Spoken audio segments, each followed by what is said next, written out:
state of an emergency. It is now 2017, and we the people declare war on cancer, AIDS, HIV, and hepatitis. I have on the line Brother General, also known as Eric Riddick, who is the author of this profound book titled The Fringe Papers. How are you today? I'm good. Happy New Year. Same to you. So today we'll be reading the interview that you had with HRC, which is the Human Rights Coalition, which is in your book. But before we go into this broadcast, I have two questions for you. One, what do you think about the title of the Fringe Revolution? And two, if there's anything you would like to share before we start this interview, just let me know. Okay. Well, first of all, the Fringe Revolution, that title to explain the movement that we put together is the perfect title for this reason.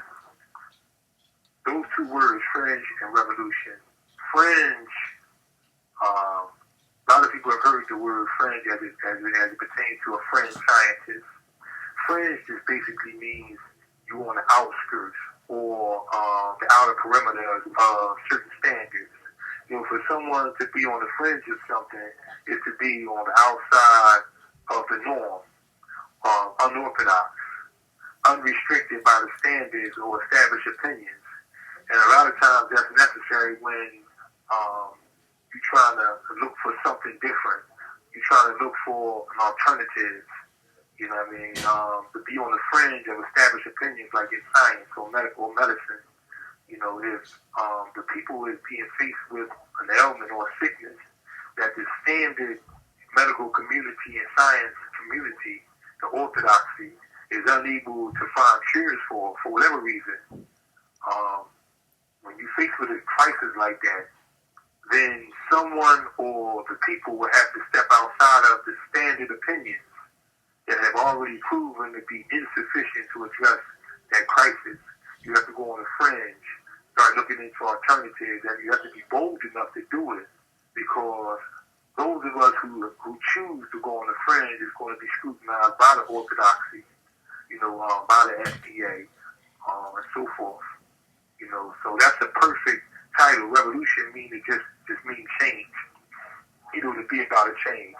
You know, that title has been controversial over the years, and vilified over the years. But revolution just means to bring about a change. Right.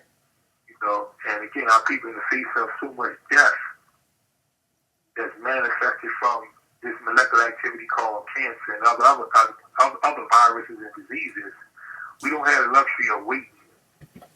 You know, when our loved ones are dying in the face of these devastating viruses and diseases. As far as do I want to share anything else?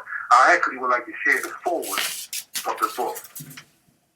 Allow that to be an introduction into the interview. So without further ado, I'm going to read the foreword. This is a call from Pennsylvania State Correctional Institution, Chester. This call is subject to recording and monitoring. I'd like to read the foreword to the book, The Fringe Papers. All right? All right, go ahead. All right. The foreword.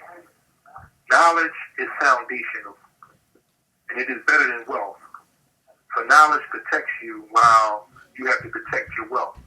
Knowledge increases and compels correct action, but wealth gradually decreases as it is spent. It is common knowledge as to what DNA is, although it may not be so common to know what the letters DNA may stand for, which is deoxyribonucleic acid. Most people still have at least a vague understanding of what it is and how it functions. Even some young children know that a DNA test can be used to determine whether or not a particular man is their biological father. What most people don't know is that DNA has a counterpart, which is ribonucleic acid or RNA material, which is just as, if not more important to the human organism than DNA. DNA and RNA are two major nucleic acids which facilitate the productive maintenance of life within living organisms. Normally, DNA is the forerunner in the transmission of hereditary information from one generation to the next. And RNA is an essential component of all living cells. Also, RNA is an integral constituent of the chemical processes continuously going on inside of all living organisms and cells. There are no This is a call from Pennsylvania State Correctional Institution, Chester. This call is subject to recording and monitoring.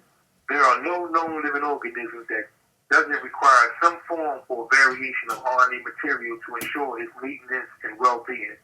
When looking from the standpoint of the human organism, DNA and RNA go hand in hand. RNA material is essentially the chemical of life, for there are no living organisms that can thrive or flourish while there is a deprivation of this required variation of RNA material, which is genetic material. Inside the human organism in particular, there can be no synthesis of proteins or other vital cellular materials without its required variation of RNA material. An inadequate acquisition of the required variation of RNA material will result in many deficiencies on the cellular level. As you read the Fringe papers, you will see that RNA material is not only the very chemical of life, but it also simultaneously is the chemical of death. On one hand, there are multitudes of RNA expressions like macromolecular proteins, carbohydrates like T cells, and things like that are imperative to the well-being of the human organism.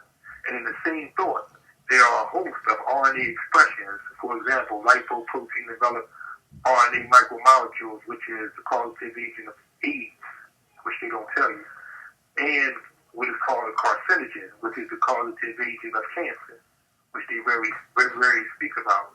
That is unnaturally introduced into the blood vascular and interconnected fluid system of the human, will pose a nightmare proposition to the human organism. Cancer, AIDS, hepatitis, heart disease, hypertension, and many other ailments people suffer from are all effects whose cause lies in some expression of RNA material.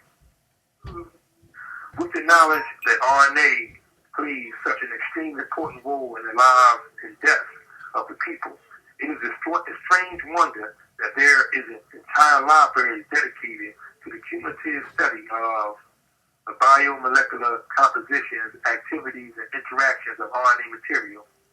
For the past 2,000 years, the world of medicine has been looking in the wrong direction for the eradication of diseases and viruses, focusing primarily on treating effects, regulating symptoms rather than eliminating causes.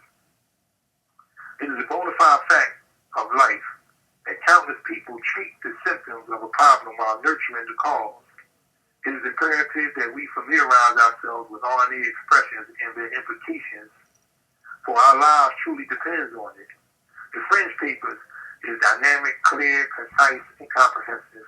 Never before has such a wealth of knowledge been published and made available to the people. With the amount of sickness and plagues that plagues us, and the amount of sickness that medicine causes us, the timing for the release of my book, The Fringe Papers, can never be better. The Fringe Papers is unequivocally a basic necessity, a true guide to holistic health and well-being. Knowledge is to comprehend the reality of something as it truly is, with certainty. The Fringe Science Research Team approach to the science is grounded in empirical truth. The Fringe Science Research Team has intimate knowledge of the build-up and breakdown caused by RNA expressions and how they correlate to the overall quality of health within the human organism. The mindset of the scientist is crucial to all work conducted by him or her. In the process of unfolding scientific observations, every step of the scientific method is unconsciously projected onto the formulation of the initial question of the example. There's a very, very thin line between education and indoctrination. And had the Fringe Science Research Team learned about the various sciences, for example, biochemistry, molecular biology, soil biochemistry, metabolism, physics, etc., from a textbook standpoint only, or from the self-proclaimed authorities in these respective fields, our education or indoctrination would have been compartmentalized being taught how to think, we would have been taught what to think. Being implored to attach ourselves to the opinions of the so-called pioneer forerunners of these sciences, thus producing an inability to recognize the interdependence of science. In closing, excuse me, one cannot truly know about molecular biology without understanding the aspects of physics that correlate to it. And with that said, that's very important. There's a very, very thin line. I'm going to reiterate that. Very thin line between education and indoctrination. And before I read the Fringe thing, before I wrote the Fringe papers, if my mind would have been stuck on established opinions, then I wouldn't have been able to look outside the box. Look where the orthodoxy is not looking. When they study in biochemistry or physics alone, without studying soil biochemistry or botany, you know what I mean?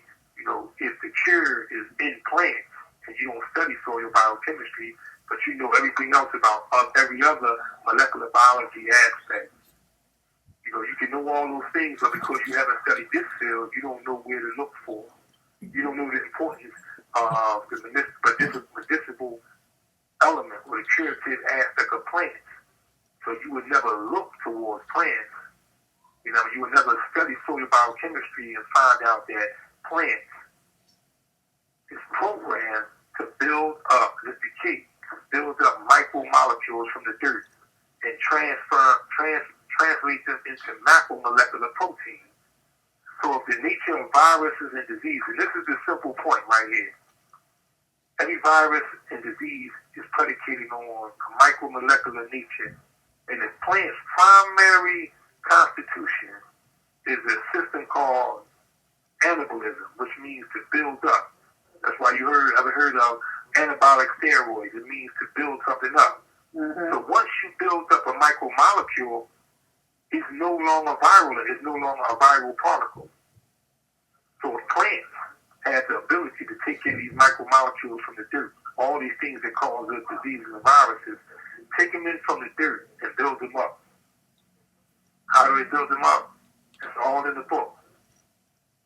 It adds nitrogen. Nitrogen is the primary constituent of protein. Our bodies, as humans, are sustained on the protein that drives our body.